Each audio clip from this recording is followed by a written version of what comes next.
GS academy में आपका स्वागत है। आज साथियों मैं 25 क्वेश्चन जो डीएलएड का इंट्रांस होने वाला है उसके लिए मोस्ट वीवीआई क्वेश्चन है, आप लोग एकदम अच्छे से देखिएगा। फर्स्ट क्वेश्चन देखिएगा कि संतरे किसके प्रबल स्रोत होते हैं। संतरे किसके प्रबल स्रोत होते हैं? तो संतरा जो होता है विटामिन सी का होता है। किसका होता है? विटामिन सी का। इसमें देखिएगा विटामिन सी का जो स्रोत होता है वो संतरा का होता है। जितने भी खट्टे फल हैं, खट्टे फलों में विटामिन सी पाया जाता है। जितने भी खट्टे फल है उसमें विटामिन सी होता है। जैसे विटामिन ए हो गया, विटामिन ए की कमी से क्या होता है? विटामिन ए की कमी से क्या होता है? रतौंधी होता है। क्या होता है? रतौंधी होता है। बी के कमी से क्या होता है? बेरी। बी के कमी से क्या हो जाता है? बेरी होता है। और सी के कमी से क्या होता है? स्कर्वी होता है। उसी प्रकार डी के कमी से क्या होता है? रिकेटस होता है, जो सूखा रोग के नाम से भी जाना जाता है। वसा हम लोग जानते हैं प्रचुर मात्रा में किसमें होता है? वसा जो होता है प्रचुर मात्रा में, जैसे घी हो गया, इस समय वसा का प्रचुर मात्रा में पाया जाता है। प्रोटीन का प्रचुर मात्रा में प्रोटीन किसमें पाया जाता है? तो सोयाबीन हो गया, सोयाबीन हो गया, मशरूम हो गया। सोयाबीन और मशरूम में प्रोटीन का मात्रा सबसे ज्यादा पाया जाता है। चलिए नेक्स्ट क्वेश्चन में चलेंगे हम। निम्नलिखित में किसे अपरंपरागत ऊर्जा का उपयोग होता है? निम्नलिखित में से किसमें अपरंपरागत ऊर्जा का उपयोग होता है? यानी जो परंपराओं इसमें उल्टा होता है। जैसे अपरंपरागत हो गया, जो मतलब बिना क्या कहते हैं इसको, अपरंपरागत को एक तरह से कह सकते हैं नवीकरणीय ऊर्जा। नवीकरणीय ऊर्जा इसको कहते हैं। नवीकरणीय ऊर्जा कहते हैं। यानी जो नवीन में है, तो मिट्टी का तेल का लैंप ये सब हो गया अनवीकरणीय हो जाता है। अनवीकरणीय हो गया। और मोमबत्ती हो गया, ये भी अनवीकरणीय हो गया। नवीकरणीय जो एक बार यूज करने के बाद दोबारा यूज नहीं कर सकते हैं, जो एक बार अनवीकरणीय हो गया। टॉर्च हो गया, टॉर्च भी हो जाएगा अनवीकरणीय के यूज में हो जाएगा। अनवीकरणीय हो जाएगा। लेकिन सौर लालटेन जो होगा नवीकरणीय का मतलब होता है जिसमें एक चीज को हम बार बार यूज करते हैं, जिससे पर्यावरण प्रदूषण नहीं होता है। क्वेश्चन नंबर 3 को देखिएगा आप लोग। एड्स का फुल फॉर्म पूछा हुआ है। एड्स का फुल फॉर्म, सबसे पहले एड्स किसके कारण होता है? विषाणु के कारण होता है। किसके कारण होता है?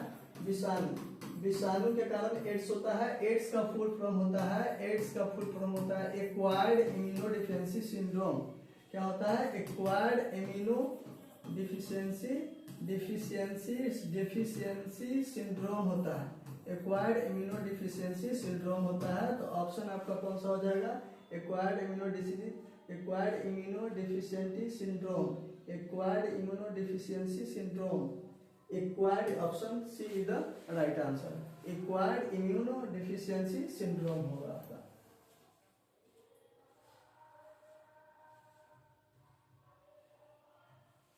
चलिए उसके बाद देखिएगा,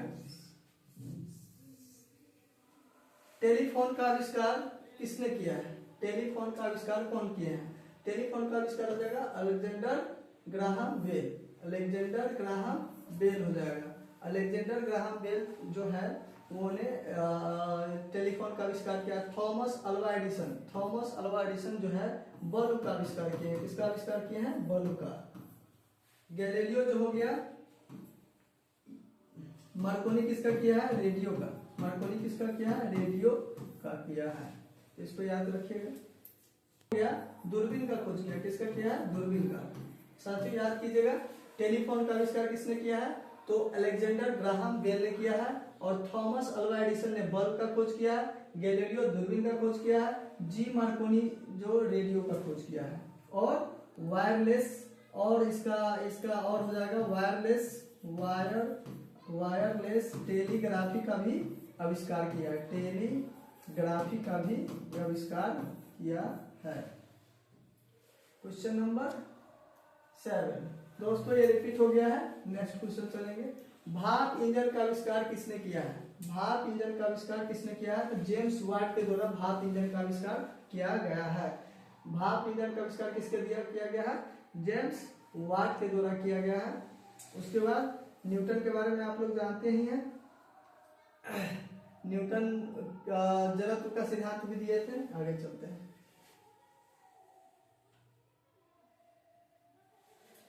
पीएसएलवी का फुल फॉर्म पूछा है। पीएसएलवी का फुल फॉर्म क्या होता है साथियों? देखिएगा, पोलर सैटेलाइट लॉन्च व्हीकल होता है। क्या होता है? Polar satellite launch vehicle. Polar satellite launch vehicle होता है। Polar satellite launch vehicle. इसमें से आप लोग खोजिए कौन होगा? Polar satellite launch vehicle. D is the right answer, यानी polar satellite launch vehicle. Morning star किसे कहा जाता है? मॉर्निंग स्टार किसे कहा जाता है? शुक्र को कहा जाता है। किसे कहा जाता है? शुक्र। शुक्र को क्या क्या कहा जाता है? देखिएगा, मॉर्निंग स्टार कहा जाता है, इवनिंग स्टार भी कहा जाता है। इवनिंग स्टार यानी इसी को कहते हैं सुबह का तारा, शाम का, सुबह का तारा,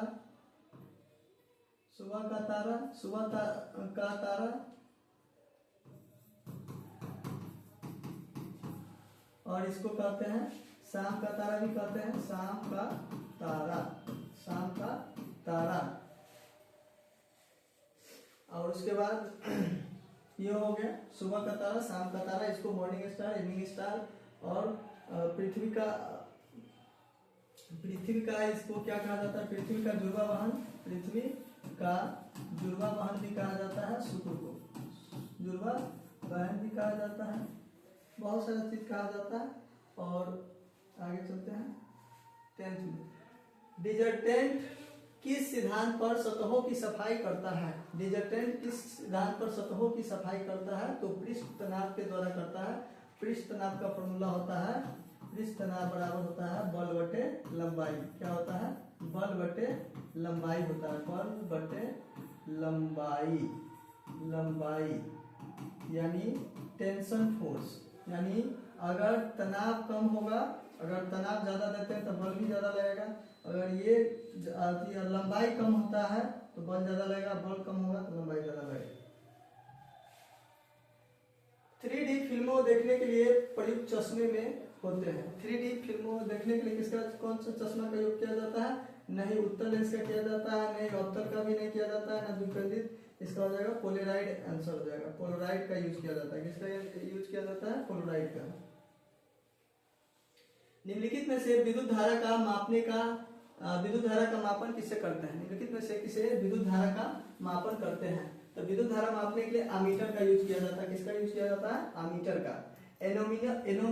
एनीमोमीटर से वायु की गति मापा जाता है। किसका गति? वायु की गति मापा जाता है। वायु की गति मापा जाता है। वोल्टमीटर विद्युत विभव मापा जाता है। क्या मापा जाता है? विद्युत विभव के लिए वोल्टमीटर। कंप्यूटर का हिंदी में नाम क्या होता है? कंप्यूटर का हिंदी में नाम होता है संगणक। कंप्यूटर का मस्तिष्क किसे कहते हैं? मस्तिष्क जो हो जाएगा उसको कहते हैं सीपीयू, यानी सीपीयू का फुल फॉर्म क्या होता है? Central processing unit. क्या होता है? सेंट्रल प्रोसेसिंग यूनिट कहते हैं। नेक्स्ट क्वेश्चन चलिएगा। डायनमो वह यंत्र है जो इनको परिवर्तित करता है। तो डायनमो किसको परिवर्तित करता है? क्वेश्चन ऑप्शन देखिएगा, यांत्रिक ऊर्जा को विद्युत ऊर्जा में कन्वर्ट करता है। किसको करता है? यांत्रिक ऊर्जा को विद्युत ऊर्जा में। इसी में अगर विद्युत मोटर पूछे, देखिएगा आप लोग ध्यान से, डायनमो करेगा यांत्रिक को विद्युत में। क्या करेगा? यांत्रिक को विद्युत में करेगा। यांत्रिक को किसमें? विद्युत में। अगर मोटर रहे यानी विद्युत मोटर रहेगा, अगर विद्युत मोटर के बारे में पूछेगा तो देख लीजिएगा, विद्युत ऊर्जा को यांत्रिक ऊर्जा में करता है। किसका करता है? विद्युत ऊर्जा को यांत्रिक ऊर्जा में करता है। यानी विद्युत इस दो कॉमन रहेगा, यानी विद्युत मोटर पूछेगा तो यानी विद्युत पहले आएगा, यानी विद्युत ऊर्जा को यांत्रिक ऊर्जा में, डायनो पूछेगा तो यांत्रिक ऊर्जा को विद्युत ऊर्जा में कन्वर्ट करता है। नेक्स्ट क्वेश्चन, गैल्वेनीकृत यानी गैल्वेनाइजेशन जो हम लोग करते हैं, लोहे के चादरों पर निम्न की परत चढ़ी होती है, यानी गैल्वेनाइजेशन में किस चीज का प्रयोग किया जाता है, तो जास्ता का यूज करते हैं। जास्ता का संकेत होता है, जास्ता का जो संकेत होता है जेडन होता है। किसका होता है, कितना होता है, जेडन होता है। सीसा का क्या होता है, पीबी। पीबी का एटॉमिक नंबर क्या हो जाएगा, एटॉमिक नंबर इसका हो जाएगा 82। सीसा का 82 होता है। क्रोमियम का Cr होता है, एटॉमिक नंबर 24 होता है। 3 हो गया Sn का एटॉमिक नंबर 50 होता है। नेक्स्ट क्वेश्चन, पृथ्वी में उपलब्ध सबसे कठोर पदार्थ, यानी पदार्थ पूछेगा, पृथ्वी में उपलब्ध सबसे कठोरतम पदार्थ क्या होगा, तो प्लेटिनम नहीं होगा, इसका आंसर हीरा होगा। क्या होगा, हीरा होगा। अगर पूछेगा कि कठोरतम पदार्थ, कठोरतम पदार्थ पूछेगा, कठोरतम पदार्थ पूछेगा तो इसका आंसर हो जाएगा हीरा। अगर यही कठोरतम तत्व पूछे, क्या पूछे, कठोरतम तत्व पूछे तो इसका हो जाएगा आंसर, इसका आंसर हो जाएगा प्लेटिनम। क्या हो जाएगा, प्लेटिनम इसका आंसर हो जाएगा। सोना का आप लोग जानते करते हैं, संकेत होता है Au। सोना का संकेत क्या होता है, Au।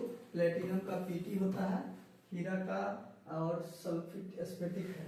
Next question, washing soda किसका सामान्य नाम है, वॉशिंग सोडा जो है सोडियम कार्बोनेट का, आंसर नंबर सी हो जाएगा। सोडियम कार्बोनेट का वॉशिंग सोडा का नाम है। इसका फॉर्मूला होता है Na2CO3 इंटू 10H2O इंटू क्या होता है 10H2O, यानी वॉशिंग सोडा में 10 जल अणु का होता है। यानी पूछेगा कि वॉशिंग सोडा में कितने जल अणु के होते हैं, तो 10 जल अणु के होते हैं, यानी Na2CO3 इधर राइट आंसर। सोडियम बाइकार्बोनेट को कहते हैं खाने वाला सोडा। क्या कहते हैं, खाने वाला सोडा। क्या कहते हैं, खाने वाला सोडा। और इसका फॉर्मूला क्या होता है NaHCO3 इधर, यानी खाने वाला सोडा। सोडियम बाइकार्बोनेट हो गया, खाने वाला सोडा पूछेगा तो NaHCO3 होगा, और सोडियम कार्बोनेट यानी धोने वाला सोडा Na2CO3 होगा। नेक्स्ट बढ़ते हैं, स्वार्थिक ग्राही रक्त समूह कौन है, स्वार्थिक ग्राही यानी इसका मतलब हो गया रेसिपेटर डोनर। क्या हो जाएगा, रेसिपेटर डोनर। तो इसका आंसर हो जाएगा सी। लेकिन इसी में पूछे कि यूनिवर्सल डोनर कौन होगा, इसी में पूछेगा स्वार्थिक, इसी में पूछेगा स्वार्थिक ग्राही। क्या पूछेगा, स्वार्थिक दाता। क्या पूछेगा, स्वार्थिक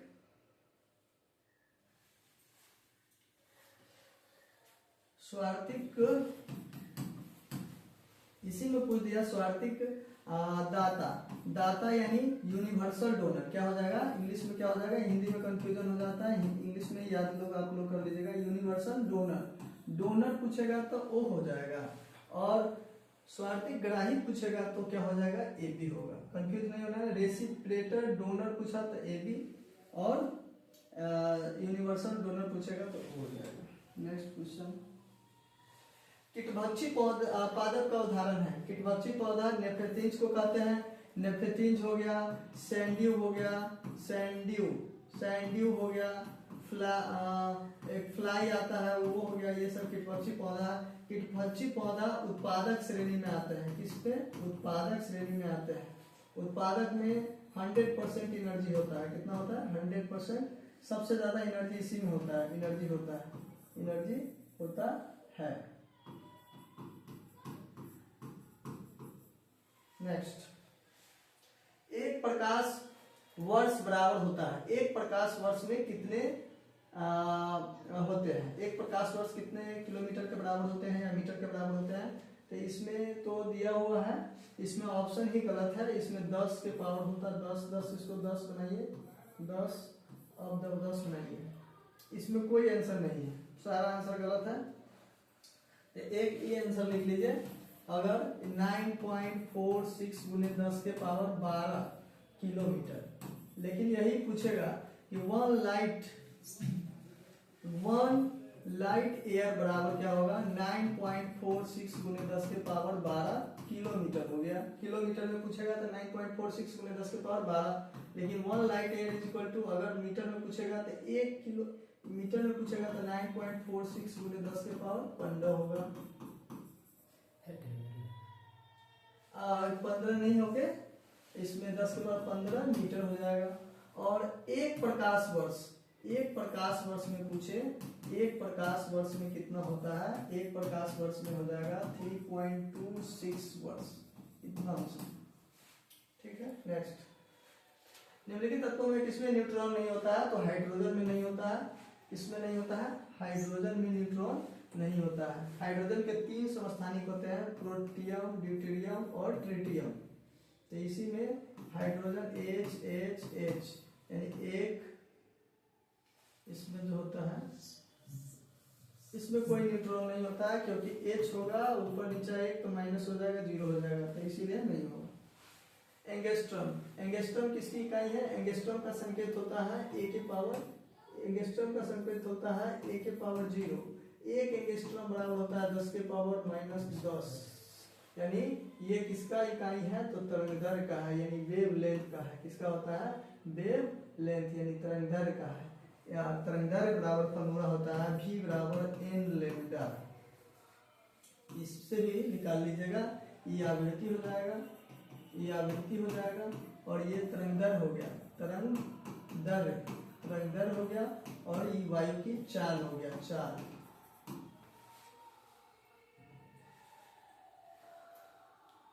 आवृत्ति को किसमें मापा जाता है, तो आवृत्ति को किसमें मापा जाता है, हर्ट्ज में माना जाता है। आवृत्ति बराबर होता है n बराबर 1/t, यानी आवृत्ति का फॉर्मूला ये भी होगा। नेक्स्ट, ट्राइग्लिसराइड क्या है, ट्राइग्लिसराइड क्या है, वसा है, क्या है, वसा है। ट्राइग्लिसराइड क्या है, वसा है। और कार्बोहाइड्रेट तो सबसे ज्यादा किसमें मिलता है, कार्बोहाइड्रेट जो हो गया चावल खाने से मिल सकता है, और ग्लूकोज, ये ग्लूकोज हो गया, इससे सबसे हो जाएगा। कोशिका का शक्ति का केंद्र किसे कहा जाता है, माइटोकॉन्ड्रिया को कहा जाता है। Power house of the cell, इसे क्या कहा जाता है, power house of the cell, इसे क्या कहा जाता है, power house of the cell. Mitochondria को क्या कहा जाता है, power house of the cell. पादपों में कोशिका भित्ति पाई जाती है, पादपों में कोशिका भित्ति पाई जाती है। पादपों में क्या पाया जाता है, कोशिका भित्ति पाई जाती है। पादपों में क्या पाया जाता है, कोशिका भित्ति पाई जाती है, लेकिन जंतु कोशिका में कोशिका भित्ति नहीं पाई जाती है। जंतु कोशिका में कोशिका भित्ति नहीं पाई जाती है, कोशिका भित्ति नहीं पाई जाती है।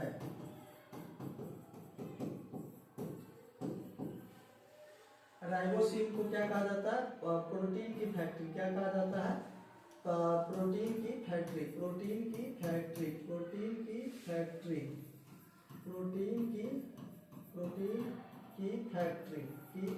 कहा जाता है,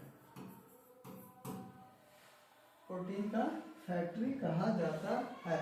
आर्द्रता किस उपकरण से मापी जाती है, तो आर्द्रता किस उपकरण से, यानी इसका आंसर हो जाएगा हाइग्रोमीटर। इसमें 2 तरह का क्वेश्चन बनता है, एक पूछेगा आपेक्षिक आर्द्रता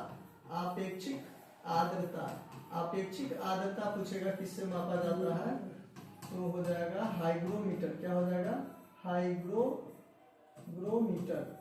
आपेक्षिक आर्द्रता पूछेगा तो हाइग्रोमीटर होगा।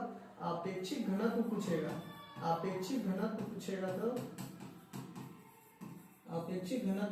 तो क्या हो जाएगा, हाइड्रोमीटर। क्या हो जाएगा, हाइड्रोमीटर। अब कंफ्यूज नहीं होना है, इसमें देखिएगा घनत्व अगर पूछेगा, घनत्व लगा देगा तो हाइड्रोमीटर, और आर्द्रता पूछेगा तो हाइग्रोमीटर। इधर राइट आंसर। ठीक है सर।